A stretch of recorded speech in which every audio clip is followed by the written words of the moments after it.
Probably unsurprising to most of you, I am not the most avid sports fan. I would not call myself a sports journalist, but I'm going to explain to you the NFL draft drama involving Shedeur Sanders that happened over the weekend because it has some cultural implications, some larger commentary on race-related tensions in America, and I find it interesting. So let's get into it.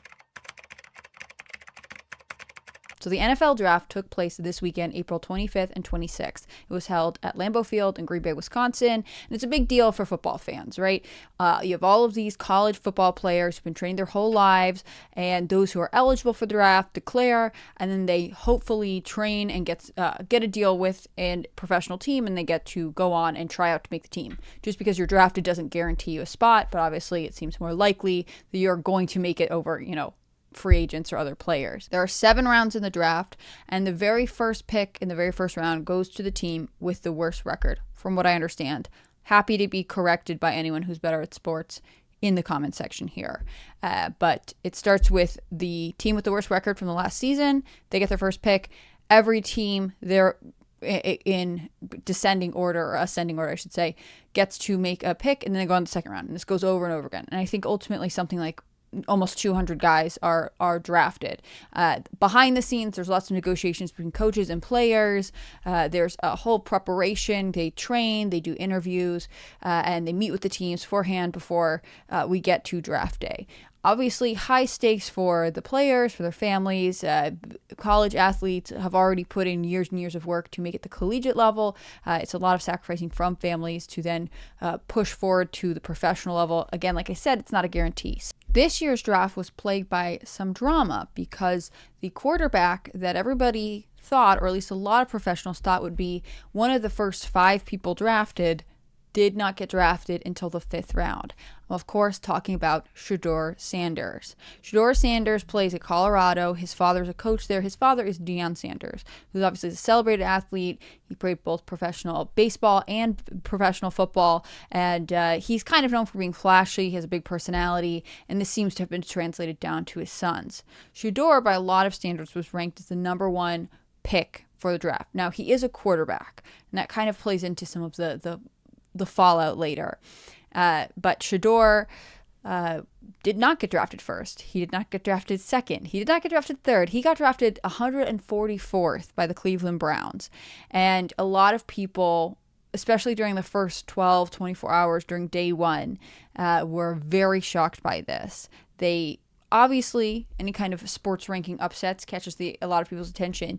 But there also became this second and more prominent narrative, really, I think, advanced by commentator Stephen A. Smith, that this was a conspiracy, a Colin Kaepernick-esque conspiracy. Colin Kaepernick obviously had his own drama with the kneeling and racism and different issues that he sort of brought to the front and brought forward debate over the role of race-related politics in professional sports when he was a player. With Shedeur Sanders, when he did not get drafted in, not even just the slot, but not even on the day people expected him. People thought he would go J1. Stephen A. Smith suggested that it was because of racism, that he was not being selected because of racism. This obviously sparks some backlash, right? So you have people like Dave Portnoy, who is the lead at Barstool Sports, was like, this is ridiculous. Like, yes, Shedeur Sanders is great, but he's not being left out because of racism. Portnoy responded to Smith's comments on X, writing, I love Deion, but I've said for 2 years that Shedeur would be my first QB off the board. But NFL GMs, coaches, and owners will do anything to win games, save jobs. The NFL is cutthroat. Owners would stomp on each other's throats to win. There is no collusion. The first pick was a black QB. If teams thought Shedeur and everything he brings could help them win games more than guys available on the board, they draft him. That's it. End of story. Every other narrative is fantasy.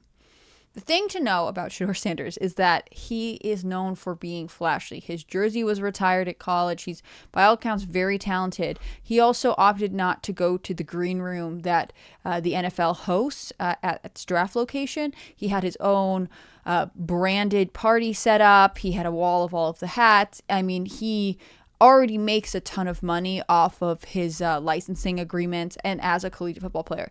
I had heard at one point that he basically walked away from $6 million because he opted to declare to be in the draft this year rather than finish out his college eligibility. So it really does seem like he is sort of unlike a lot of the bootstrapping, heartwarming stories that people tend to like to hear from the draft, people who have, sacrificed it all, who came from nothing. He's not really like that. I mean, he is the son of a successful athlete. He's kind of had an elite level of notoriety around him already. And so after this backlash over this argument that it was racism, people started saying, no, he interviewed poorly. He went to these interviews with professional teams and acted like a jerk, acted entitled. And essentially, people decided that he wasn't worth the drama that he would bring. So as social media kept getting these heartwarming stories of different players who were getting this chance, really emotional, really grateful, there was this undercurrent of dissecting the drama with Shedeur Sanders. This back and forth between, is it racism? Is it something else? Is it a conspiracy? Are they treating him differently? Is it because he's, arrogant, or is it because of his race? Or is it just that he wasn't actually the person that the teams wanted? As I mentioned, there is a question about the need for a quarterback. There were only a couple teams that needed a quarterback. And so when he got passed over, I guess that is a little surprising. On the other hand, if they feel like he's not worth it, or they're going to have to pay too much money for him, or whatever decisions go into this, it makes sense to me that he would maybe not be as desirable. Just because you are the most amazing quarterback, to me, it makes sense that it'd be like, but we don't need a quarterback. We need a tight end. We need something else. We need a kicker. I don't know if there's ever been a kicker that's been the number one draft, but maybe there is. I'm not here to talk about sports. I'm here to talk about the cultural implications. It was amazing to me how much content was being posted online during this debate. And people would make interesting points. You'd have creators saying, well, people are saying racism, but what they actually mean is culture, and saying that basically it was a stance against loud and proud African-American men. People say race and they mean culture. It would be silly to look at the draft after a black quarterback went number one and went NFL owners are they don't want to draft black players, right? But there is a thought that there is a specific type of black player or black man that is a specific affront to power structures. And that's someone who doesn't walk in and isn't artificially humble, who doesn't walk in and doesn't mute himself, is big in a room and is lighting up a room and knows that he has it. That there's a specific feeling from some people that guy has to be broken down and cut down a peg, right? If you're going to be Floyd, or if you're going to be Ali, or if you're going to be Deion Sanders, you can almost never lose. You have to be perfect, because if you are not perfect and you have that type of confidence and that type of bravado and that type of oomph with you, then they will cut you down. Other creators just simply argue there's no way the NFL is racist. Do you see how many African-American black men they employ? Do you see how much money they make? There's no way that you can say this is a racism thing when actually tons of other men of the same race are getting opportunities and making millions and millions of dollars off this. It seems like it's more personal to Shedeur Sanders. Shedeur Sanders fell in the NFL draft because of racism. I should have known that somebody would pull the race card, and I think it's just a pathetic take. That's just my opinion, though. Here are some numbers, some facts. If you care about facts and the truth right now, that might interest you. I did some homework. It's not that hard, you guys. Last season, 15 of the 32 NFL starting quarterbacks were black. That's about half, right? That's racist. How about the top 15 NFL players as far as money, payment, what they're making, salary? Dak Prescott, the highest paid player at $60 million a year. That's racist. And of the top 15 paid players, 9 are black or biracial. 9 of the 15, making a combined $448 million a year. This weekend, I know you kept track how many black players were taken in the first round. 26, guys. 26 of 32 in the first round were black. That's over 80%. It's always the same cast of characters who cry racism and try to divide. So I guess we should not be surprised, but it's pathetic and it's lazy, and it only takes away from those times when racism truly does exist. The boy who cried wolf. Stop doing this.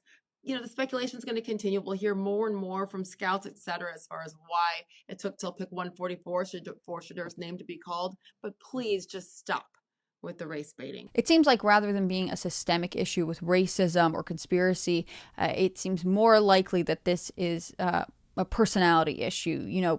People have repeatedly said that Deion Sanders is a big personality, that Shedeur has developed a brand for himself, and that, it's sort of the debate of, is it arrogance or is it confidence? And similar criticisms are now surfacing around his younger brother, Shiloh, who's also a football player.